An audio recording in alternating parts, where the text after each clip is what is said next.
చరిత్రలో రికార్డులు తీయండి అధ్యక్ష.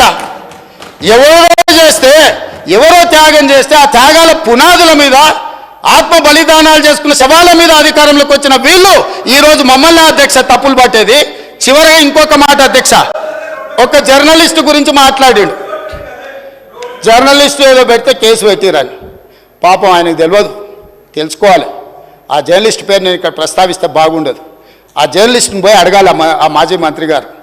ఆ జర్నలిస్టు ఒక టీవీ ఛానల్కు సీఈఓ. రాసియమంటే రాసియకపోతే ఎస్సీ ఎస్టీ కేసు పెట్టి అరెస్టు చేసి జైలు వేసి ఆ ఛానల్ గుంజుకున్నది వాళ్ళు అధ్యక్ష. ఆ ఛానల్ గుంజుకున్నది వాళ్ళు. ఏ జర్నలిస్టుని ఈరోజు కేసు పెట్టిరని చెప్తుండ్రో ఆ జర్నలిస్టు ఒక ఛానల్ సీఈఓ ఉంటే ఆ ఛానల్ వాళ్ళకు వ్యతిరేకంగా ఉందని ఆ జర్నలిస్టు మీద SC ST case Banjara Hills police స్టేషన్లో పెట్టి జైలుకు పంపించి 4 రోజులు జైల్లో పెడితే నా అడ్వకేట్ను పెట్టి నేను బెయిల్ ఇప్పించిన అధ్యక్ష. వీళ్ళ దోపిడీ ఆ ఛానల్ గుంజుకున్న విధానం ఇవాళ చర్చ చేయడానికి సిద్ధంగా ఉంటే రమ్మని ఉన్నారు అధ్యక్ష. వివరాలన్నీ నేను బయట పెడతా. మీరా ముసలికన్నీరు గార్చేది ఏ జర్నలిస్టునైతే మీ మాట ఇంటలేదని ఆమె సొంతంగా కష్టపడి పెట్టుకున్న ఛానల్ గుంజుకోనికే ఎస్సీ ఎస్టీ కేసు పెట్టి ఆడపిల్లని జైలుకు తోలిన పాపం ఊరికే పోదు. అందుకే ఇవాళ మీ ఇంట్లో జైల్లోకి పోతున్నారు అధ్యక్ష.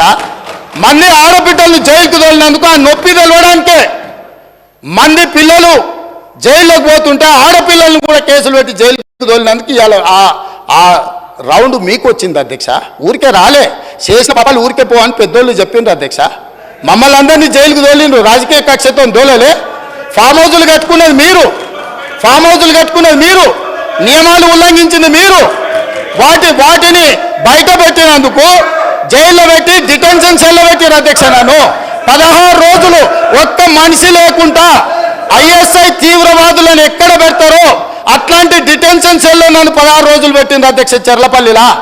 నేను భయపడలే, లొంగిపోలే, నిలబడి నిటారుగా కొట్లాడిన అధ్యక్ష.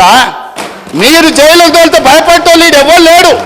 అబద్ధాలు చెప్పి ప్రజల్ని మభ్యపెడితే ప్రజలేమో అమాయకులు కాదు.